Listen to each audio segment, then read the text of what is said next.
20 মিনিটের ভিতরে কথা কিন্তু গোছাইতে হবে। একটু পরে এই ফজরের নামাজটা সকলে পড়ার দরকার, যেরকম ঠিক না? ওয়াজ তো প্রতিদিনই হয়,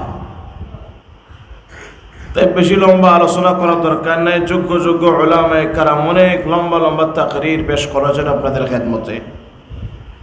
আমি নগণ্য আপনাদের সামনে এসে পড়েছি, কথা রক্ষার স্বার্থে কিছু কথা রাখবো।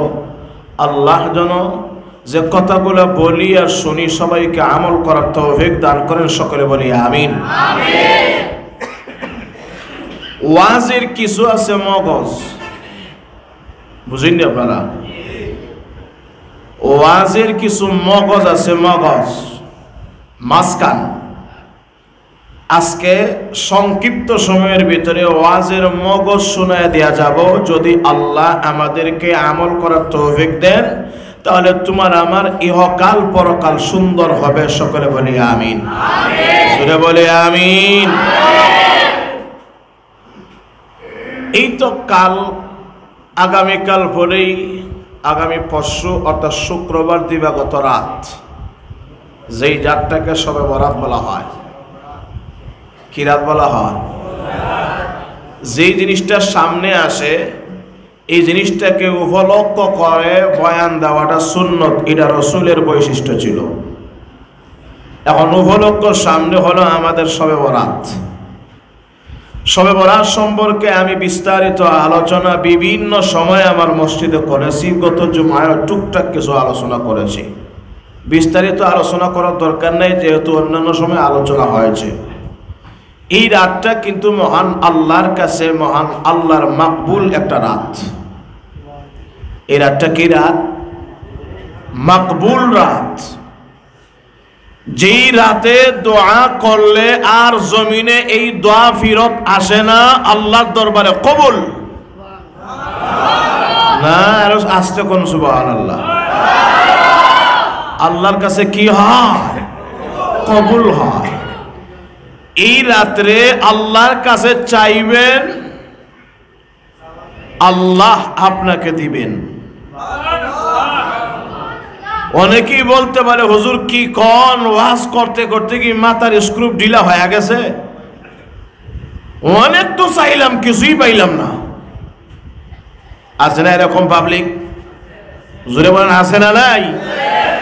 অনেক চাইছি কিন্তু পাইছি না। আরে ভাই, চাওয়ার মতো চাইলে পাইবেন না কেন? যেরকম ঠিক কিনা? আমাদের চাওয়ার পূর্ব শর্ত অনেক শর্ত।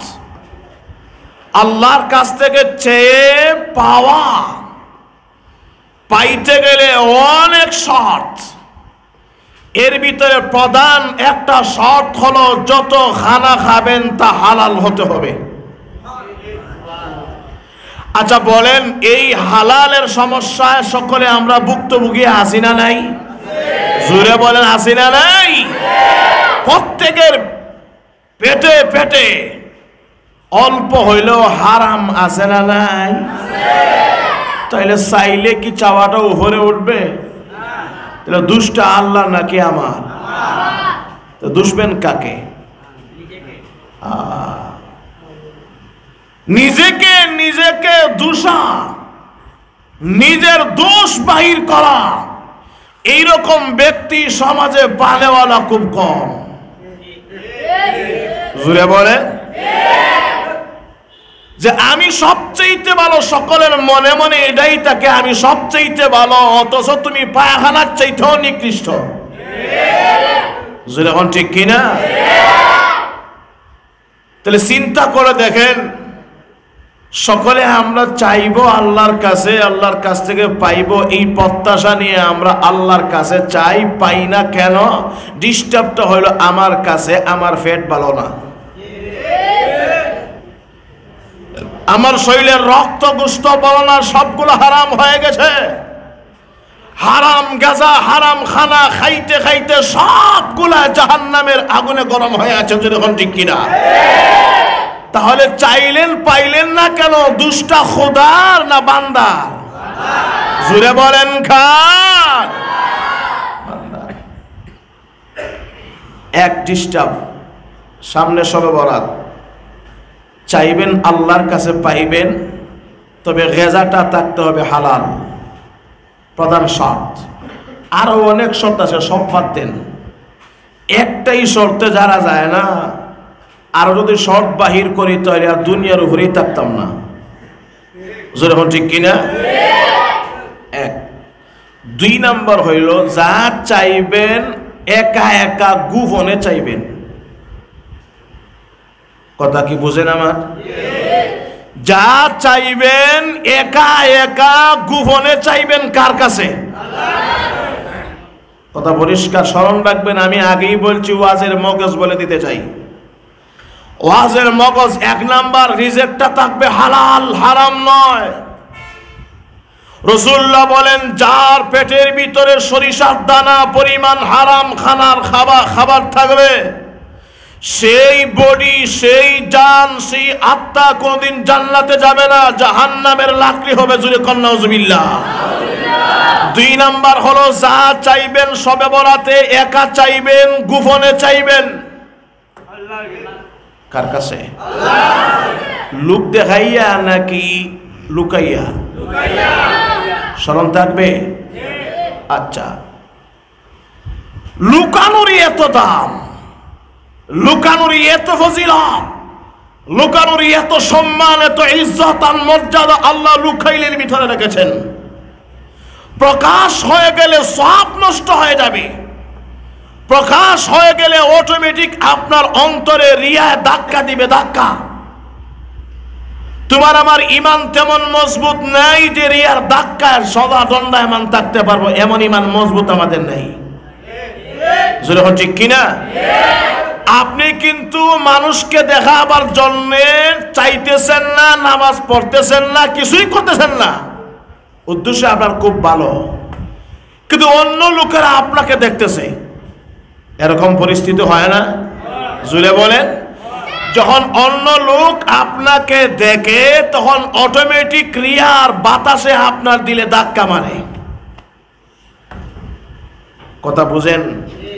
আপনার নিয়ত পরিষ্কার, একমাত্র আল্লাহকে খুশি করার জন্য শবে বরাতের রাতে আপনি গোলামি করতেছেন। তোমার মতো অনেক লোক মসজিদে আসে, আসে না? আসে, কিন্তু আসার পরে দেখতেছে আপনি কান্নাকাটি করে দোয়া করতেছেন। অন্য লোকটা দেখতেছে, আপনিও টের পাইলেন, আপনার পার্শ্ববর্তী লোক বসে বসে আপনাকে দেখতেছে। এমত অবস্থায় অন্তরের অবস্থাটা কি হবে আপনি বলেন? একদম রিয়া করার কাছাকাছি চলে গেছেন। যখন কথা ঠিক কিনা? এখন এই কাছাকাছি থেকে আপনি কতটুকু সাকসেস হতে পারবেন একমাত্র আল্লাহ জানে। সুতরাং এই রিক্সে আমি যাব না একা একা। প্রয়োজন যদি হয় একা বাড়ির কোনায়, বাসার কোনায় থেকে থেকে আল্লাহকে রাজি খুশি করার জন্য চোখের পানি ছেড়ে কাঁদবো। এই কাঁদাটা আল্লাহর কাছে কবুল হবে। যখন সুবহানাল্লাহ, এই চোখের পানি ডাইরেক্ট আল্লাহর কাছে কবুল। যার চোখ থেকে অশ্রু প্রবাহিত হবে আল্লাহর ভয়ে, ওই বডি কোনোদিন জাহান্নামে যাবে না। ওই বডি জাহান্নামের আগুন তার উপরে হারাম হয়ে যাবে। যেরকম সুবহানাল্লাহ। এজন্য বাইরে আমার লক্ষ্য করে দেখুন, যত গোলামি আল্লাহর জমিনে আপনি করবেন, মহান মাবুদের গোলাম হয়ে, এই গোলাম হয়ে যখন গোলামিটা মহান আল্লাহর জন্য লুকায়া রাখবেন, পৃথিবীর কারো কাছে বলা যাবে না। আমাদের সমাজের ভিতরে কিছু আল্লাহর ওলি এমন আছে, তার আমলের কথা অন্যের কাছে গফ আলোচনা না করলে তার ভালো লাগে না। যখন ঠিক কিনা? আমাদের কাছে অনেক সময় গিয়া কয়, হুজুর তাহাজ্জুদের টাইমে আমাদের জন্য দোয়া করিয়েন। এইরকম কিছু ফাক্কা মুসল্লি আছে না নাই? এই ফ্যানটা ঘুরাও, এটা বন্ধ করো।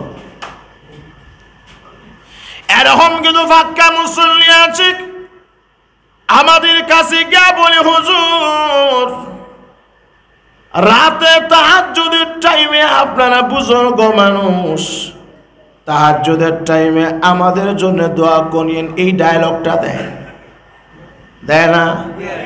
একান দিয়ে কি বুঝাতে চাইলো? এই ডায়লগ দিয়া বুঝাইতে চাইলো হুজুর আপনি তাহাজ্জুদ পড়েন। এটা আদেশ দিল মসজিদের ইমাম সাহেব হুজুরকে, আদেশ দিল একজন আলেমকে, হুজুর আপনি তাহাজ্জুদ অবশ্যই পড়বেন, আর তাহাজ্জুদের টাইমে আমার লাগা দোয়া করেন। এর অর্থ হইল সে নিজে তাহাজ্জুদ পড়ে, এটা জানাইয়া দিল। কথা বুঝেন নাই? সে নিজে তাহাজ্জুদ গুজারি এলানটা তোমার কাছে পৌঁছায়া দিল। আল্লাহ বলেন মুমিন বান্দা তুই একটু আমল করেছিলে, এই আমলের ভিতরে ডেকুর দিকে দেখ এইটা করে দিয়ে মানুষের সামনে যখন নেক্সট সুরতে তুই আলোচনা করলে আল্লাহ বলেন তোর আমলটা হাফতে আমাল হয়ে গেল, তোর আমলটা ধ্বংস। এই আমালের কোনো সওয়াব আমি আল্লাহর অ্যাকাউন্টে নাই। কথা কি বোঝা যায়? পৃথিবীর মানুষ গেল 1 নাম্বার 2 নাম্বার হুজুর আমরাও কম জানি না আলেম উলামাদের সাথে ঘুরাইয়া আমাদের কালো দাড়ি সাদা করে ফেলাইছি, আমাদের কালো চুল সাদা হয়ে গেছে। কত শেখ সাহেবের সাথে ঘুরাইলাম, আমরাও কম জানি না হুজুর। এই ডায়লগটা দেয়নি কম? জোরে বলেন, জোরে বলেন হুজুর আমরাও কি কম জানি? আবার হেসে হেসে মিষ্টি মুখে এই ডায়লগটা দেয় হুজুর আমরাও কি কম জানি?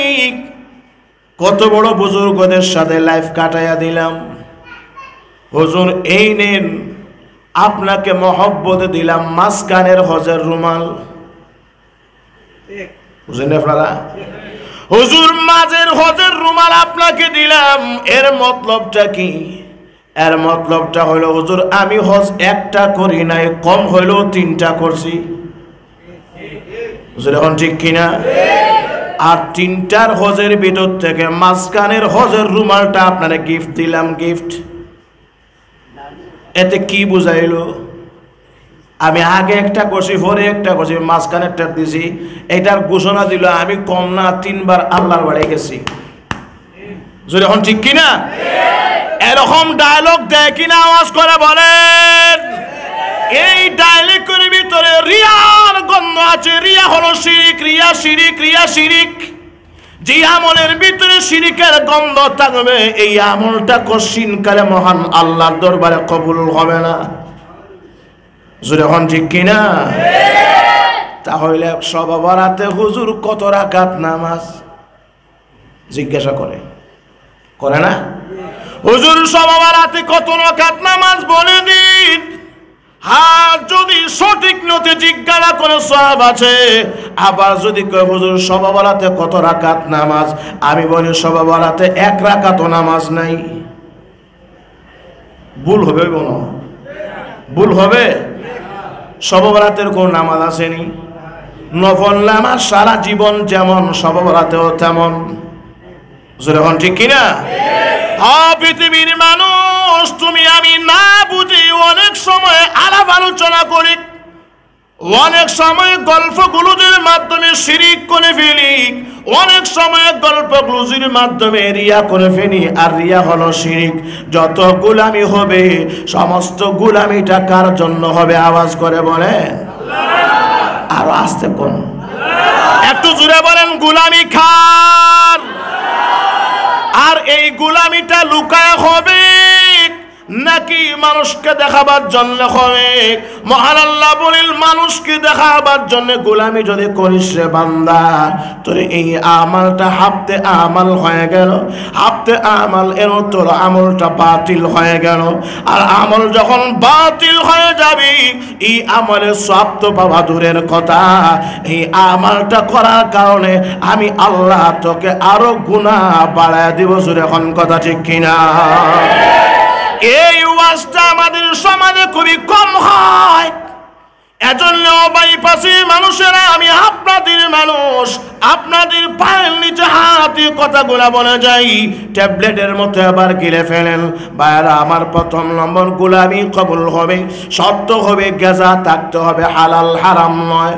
ভাইরা আমার, ব্যবসা বাণিজ্য করেন, ভাইরা আমার, জবানের মাধ্যমে ব্যবসাকে হারাম করেন, লেনদেনের মাধ্যমে ব্যবসাকে হারাম করেন।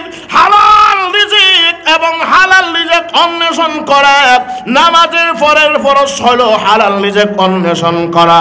যদি আবার হারাম রিজিক যায়, তাহলে আপনার ঔরস থেকে যত বান্দা আর বান্দি তৈরি হবে, আপনার ঔরস থেকে যত ছেলে মেয়ে জন্ম নেবে, বড় হওয়ার পরে বাবার কথা মানবে না, যদি এখন ঠিক কিনা? যত মেয়ে জন্ম নিবে, বড় হওয়ার পরে মা বাবার কথা মানবে না, মা বাবার অবাধ্য হবে।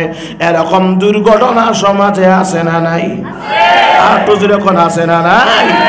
ওরে যুবক ভাইরা, যুবক ভাই, যুবক বোন, সারা রাত ইন্টারনেট আর ফেসবুকের মাধ্যমে অবৈধ যুবক ছেলে বেগানা নারীর সাথে প্রেম করে, আর দিনের বেলা আব্বা কথা কইলে আব্বার সাথে গাড় ভোলায়, এমন যুবক সমাজে আছে না নাই? আম্মা কথা বলে আম্মার সাথে গাড় ভোলায়, চোখ রাঙ্গায় কথা বলে, এমন যুবক সমাজে আছে না নাই? বেশি না কম? কেন গাড় ভোলায়? আব্বা হারাম রিজিক খাইছিল না, হারাম রিজিকের ফল। যেরকম ঠিক কিনা? আর একটু জোরে বলেন। আর আমাদের সমাজে চামচিকামি বেশি। জোরে বলেন, আছে না নাই? আর একটু জোরে বলেন। শুধু তেল দিতে পারলেই ভালো, আর তেল যিনি দিবেন না খুব খারাপ। যেরকম আছে না নাই? স্মরণ রাখবেন, প্রথম নাম্বার গেজাটা থাকবে হালাল। সবে বরাতে আপনার দোয়া ডাইরেক্ট আল্লাহর দরবারে কবুল হবে। 2 নাম্বার, মসজিদে গোলামি করেন, বাড়িতে করেন, হাওরে করেন, জঙ্গলে কবরস্থানে করেন, আপত্তি নাই, চেষ্টা করবেন লুকাইয়া আল্লাহর কাছে চাওয়া। পারবেন না ইনশাআল্লাহ?